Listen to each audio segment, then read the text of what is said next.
Okay. Hey. Okay. Okay. Jack, Okay. come on. Okay. It's time for bed. We've discussed this. Come on. Come on, Jack. Let's go back to your room. Okay.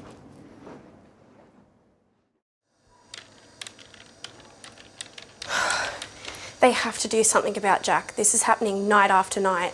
Someone's seriously going to get hurt. Well, the incident reports have been done. I'm not sure if anyone's contacted his GP, but I think we need to refer to the behaviour support team. Leave it with me. Jack, come on. It's time to go to bed. Jack, come on. See you later. As human beings, we can all interpret and respond to changes in our environment. We do this by our brains integrating the information we get from our various senses, processing this information and formulating a response, then producing the response itself. As dementia worsens, our ability to correctly interpret events around us diminishes as our senses become fragmented and disconnected from each other. We can no longer put the information together correctly and it loses meaning. As a result, things we used to take for granted can become unfamiliar, even frightening. The part of our brain that stores short-term memories deteriorates early in most forms of dementia. As a result, a person with dementia will often believe that people and places are as they were many years ago, rather than as they are today. A failure to recognise familiar people and places may also result. The parts of our brain involved in speech may deteriorate to the extent that we can't understand language anymore, including explanations and instructions. The part of our brain that controls our emotions and impulses can also be affected, leading to problems with aggression or sexual behaviour, or to difficulty controlling our emotional responses. Behaviours associated with dementia can increase risk for both the person living with dementia and others around them. It is therefore important to recognise changed behaviour early, understand why this behaviour is occurring, and implement effective strategies to improve and support outcomes for everyone.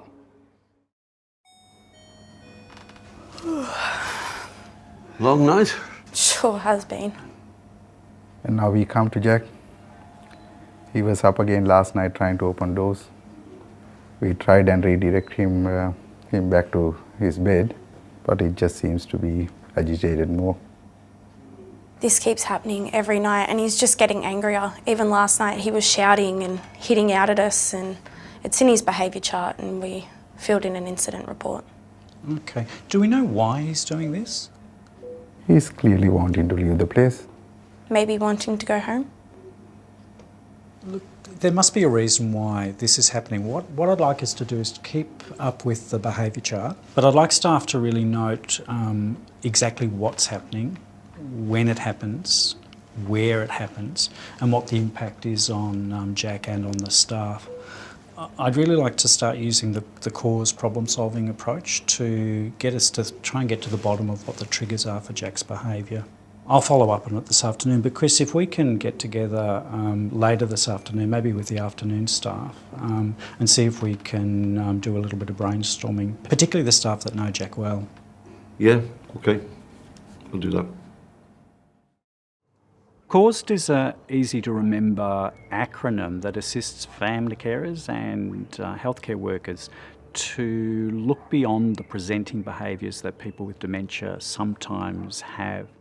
So the CAUSED model helps us reframe our perspective from seeing that the responsive behaviours of the person with dementia are challenging or difficult or problems, to looking at the physical and the social environment of the person with dementia and seeing that they might be challenging and unsupportive of the person. So problem-solving approaches helps us to adopt a really person-centred approach to supporting people with dementia.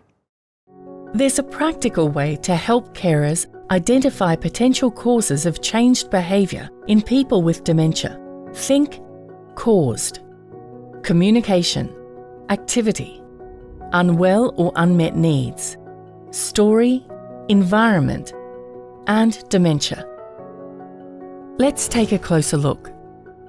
Communication. A person with dementia often struggles to clearly communicate. They may find it more difficult to express themselves clearly and to understand what others say. They may misinterpret the tone or body language of others, and at times feel threatened or frightened. Or they might simply need glasses or hearing aids to support communication. It's worth asking. Activity. A person with dementia can struggle with simple tasks such as finding their purse or putting their shirt on. Often the way we provide support can create further frustration for them. It's useful to consider what the person is doing at the time of the behaviour. Is it too challenging or too complex? Is it something that the person likes or even wants to do? Unwell or unmet needs. People with dementia are very vulnerable when they experience a change in physical health. They may not be able to communicate an unmet need. They may feel discomfort, but might not recognise it as hunger, thirst, or needing the toilet. Consider the possibility of pain, infection, dehydration, constipation, or a reaction to a new medicine. Story. Everyone has a life story. It's important to know the unique story of the person with dementia. Changed behaviour can sometimes be related to past routines, roles, or occupations. Ask the person about their life. You can also ask their family for information too. Environment. Environmental factors can impact greatly on a person. People living with dementia can see their environment as confusing, disorienting, and disabling. Things like finding your way around, locked doors, limited access to the outdoors, poor lighting, overstimulation and noise can have significant effects. Dementia. There are different types of dementia, depending on the area of the brain affected and the severity of symptoms experienced. It can change a person's behaviour, habits, personality, and emotional responses. People with dementia can experience delusions, hallucinations, paranoia, anxiety, and changes in mood. Caused is a problem-solving approach that can help both the person with dementia and you. Work with others in your team to generate and brainstorm ideas. Family and friends are often the first people to speak to because they know the person and their story really well. Working together can make a real difference for the person with dementia.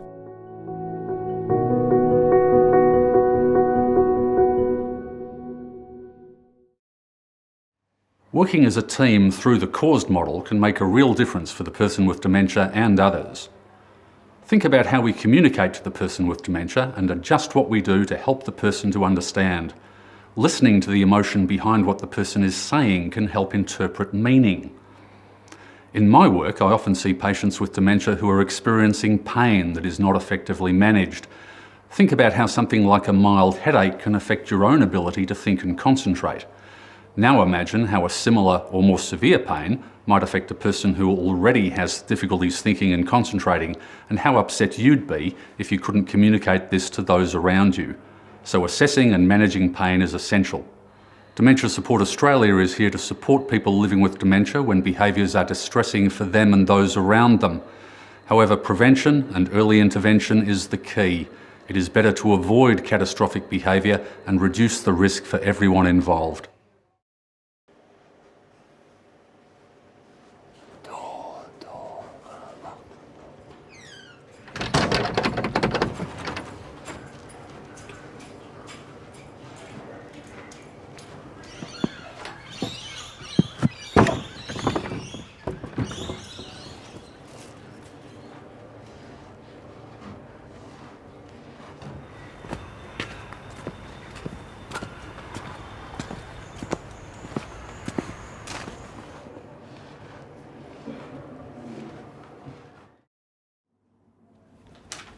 Hi. Ooh, yum, lollies. This place really kills my attempts to diet. Somebody always has to bring something in. Look, thanks everybody for coming along. I thought we could use this opportunity just to get a bit of a handle on what's happening for Jack at the moment. Yeah, he's been a bit difficult at night.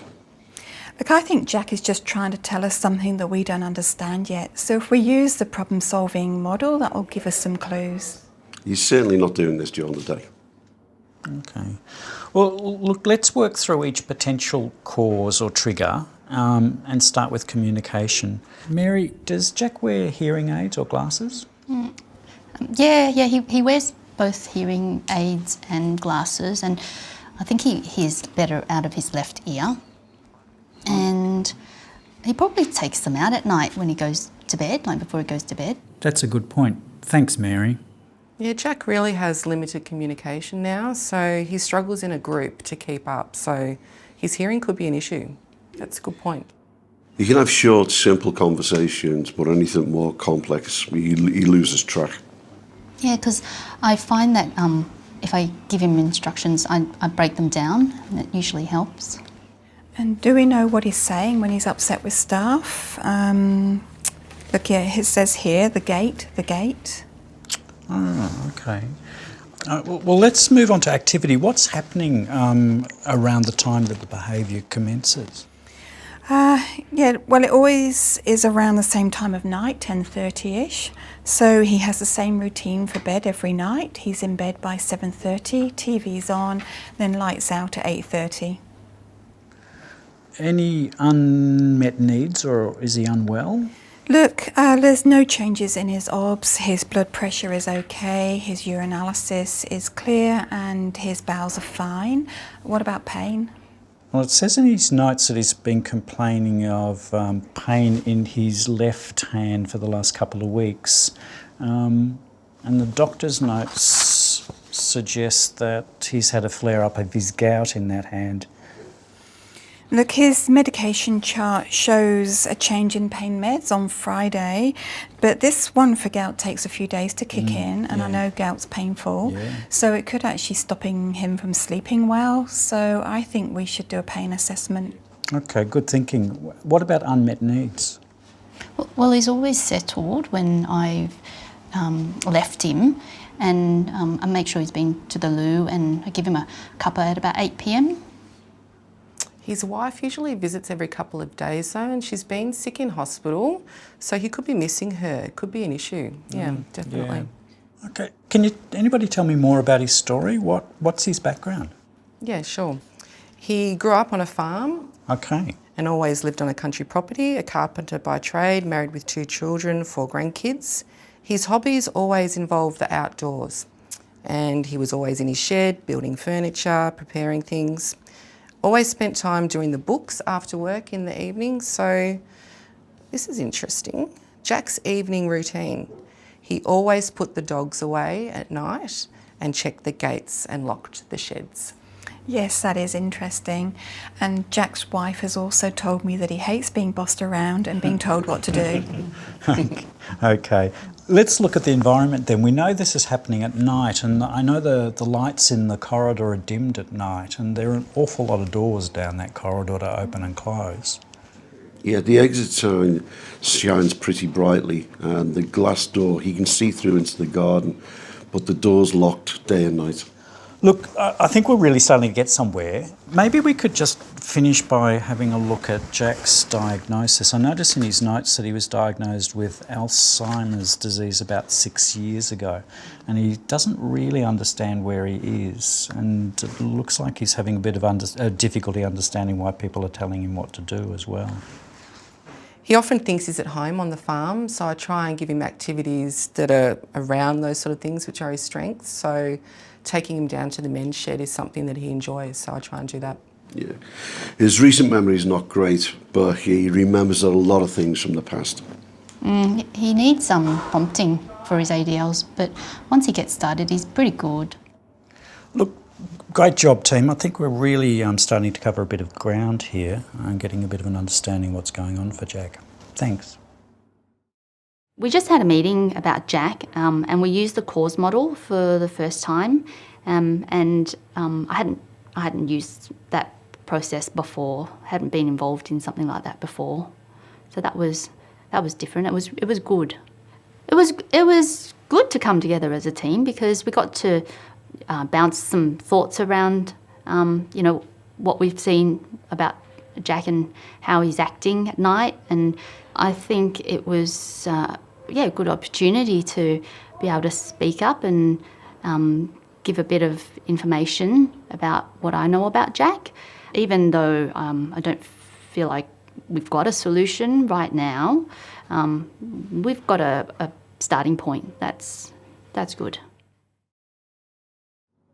Okay, so just to recap, we know that Jack's got dementia and that he's got difficulties in a couple of areas of his life, particularly orientation and his memory. But we also know that he's got quite a few strengths, so he can communicate well, particularly if he's got his glasses and his hearing aid on. He can have simple, short conversations. We also know that he's experiencing probably a little bit of pain as a result of his gout, and maybe that's what caused him to be unsettled at night. But I really think that the key is Jack's background, the fact that he lived on the farm, and every night he went out and checked the gates and the sheds to make sure that everything was locked up, and that he hated people telling him what to do. So the cause model helps us to break down, to isolate and to identify what different triggers might be for the responsive behaviour of the person with dementia. And it's really important that we get the whole team together because everybody has a slightly different perspective on the person with dementia and what's occurring. So that team approach is really important. With Jack, it was really important to understand a little bit about his past, his story. So he was a farmer. He was used to being in charge of his own life, and that made it difficult for him in an environment where people were used to telling him what to do. So knowing about his story gave us a real insight into understanding the meaning, I suppose, of his changed behaviours, or what staff were reporting as a difficult behaviour in the evenings. Okay, let's put some strategies in place. Any suggestions? Well, look, I'll follow up on the pain assessment and I'll review this with the doctor because I think we really need to increase his pain medication before he goes to bed. I'd like to suggest that each night we ask him if he'd like to go outside and check the gates. That way he might settle, and we can always ask one of the afternoon staff or the evening staff to go with him. Excellent idea. And I think what we say and the way that we say it needs to be in a language that's familiar to him, so we'll ask his family for advice. I was thinking maybe we could make sure his hearing aids are in before he goes outside. And maybe we could encourage the other staff to give him a choice instead of just trying to take him back to bed. And I'll try and spend some more time with Jack outside in the garden this week. And I'll talk to the manager about why we have to lock the garden exit during the day. Right, well, I'll write these actions up in Jack's care plan. I'll ask staff to continue with the behaviour charting. We'll commence a pain assessment and we'll continue to monitor these interventions to see if they're working. So if you're all okay with that, we'll review Jack in a week. Okay, thank you very much. Okay. Thank you. All right. Okay.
Jack?